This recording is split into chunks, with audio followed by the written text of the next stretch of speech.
What's up, YouTube? Today we're going to learn to tie-dye using the Tulip one-step kit.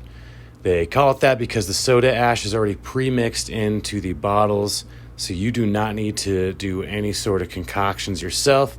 You just need to add water. With that being said, here's the one-step kit in 7 steps. Step 1, wash shirt and air dry. This step is pretty self-explanatory. It says it all in the title, so just wash your shirt and let it air dry. Step 2, fold your shirt. For this step, it basically depends on what design you are doing, but if you want to follow the exact design I'm doing, go along with the folds that I do in this video for close to best results.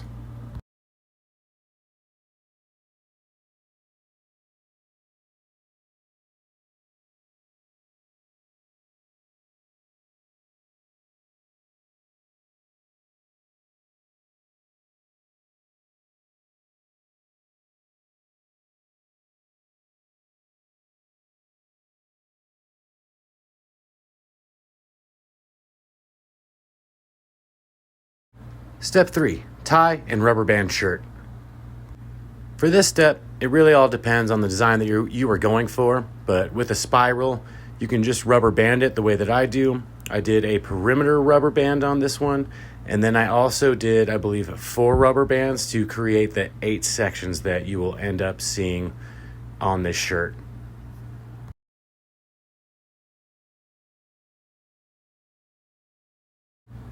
Here is shirt number 2. I'm about to do the same thing I did with the first shirt and do my fold and then get it into its correct design and then start tying it up and rubber banding it. And this one I will just be doing the rubber bands and it should be perfectly fine.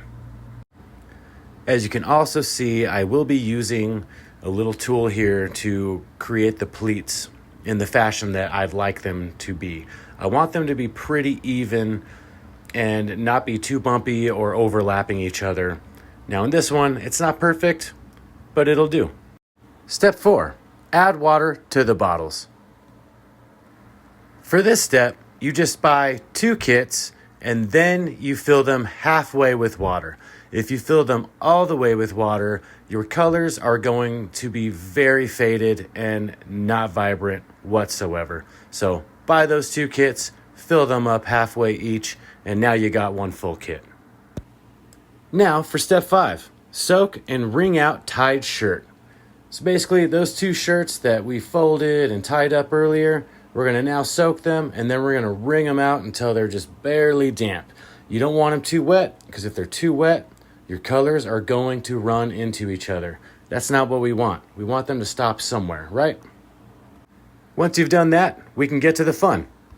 Step 6, apply the dye. For this step, we do exactly as I just said. You just apply the dye.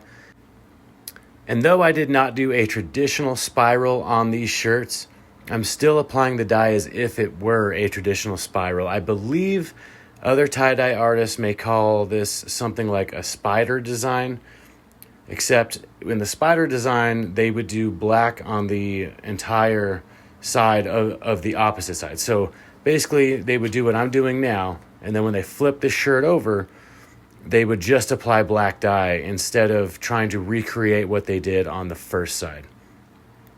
But in this one, I'm just recreating what I did on the first side, basically going with the spiral type of pattern in my dye. So have fun with it.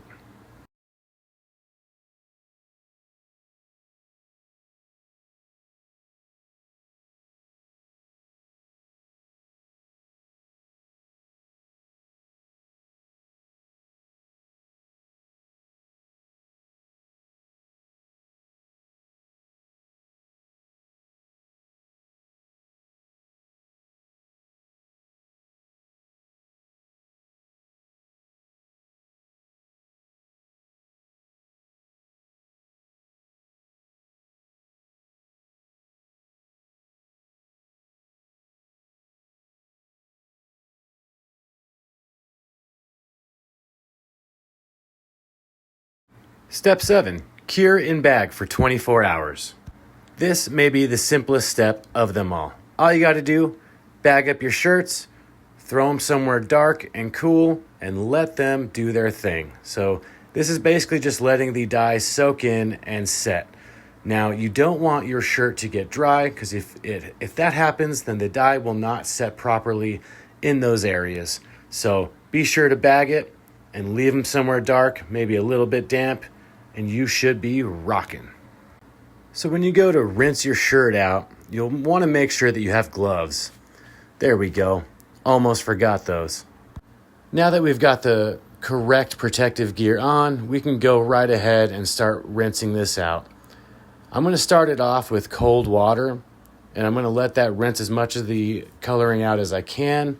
Once it starts to not run as much color, then I'll start to raise that up into medium and then hot.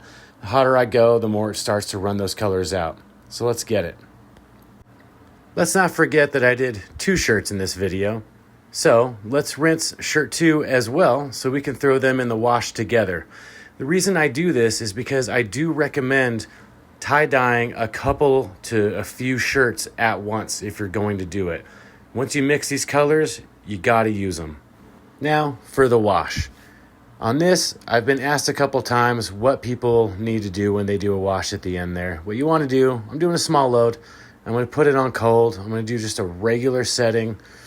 And I'm going to add detergent as I normally would.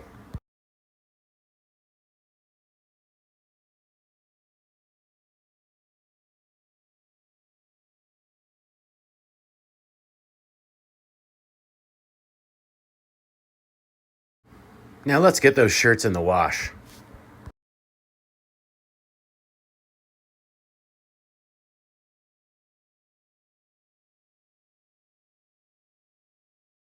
This step really seals in the magic, as you can see. In here, you can see what the shirts are going to look like when you pull them out of the wash. It's not going to be the same after they've dried and then after you've washed them 2 or 3 more times. But this is basically what you're getting when you get done. And here's shirt 2. It's the same exact design, but just a different shirt, so it comes out a little different. Yay.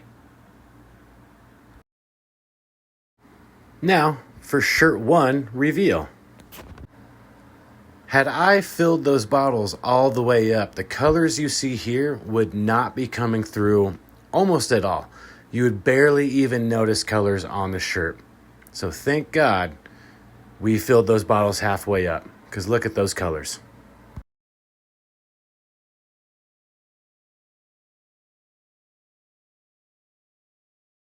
Woo! Look what we got there. That is full of colors, looking fantastic.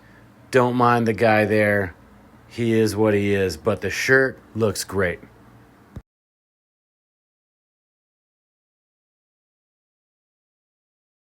Now for shirt 2 reveal. Here is a totally different style of t-shirt, and it comes out with a nice, almost heart design on the front of it and the back a little bit.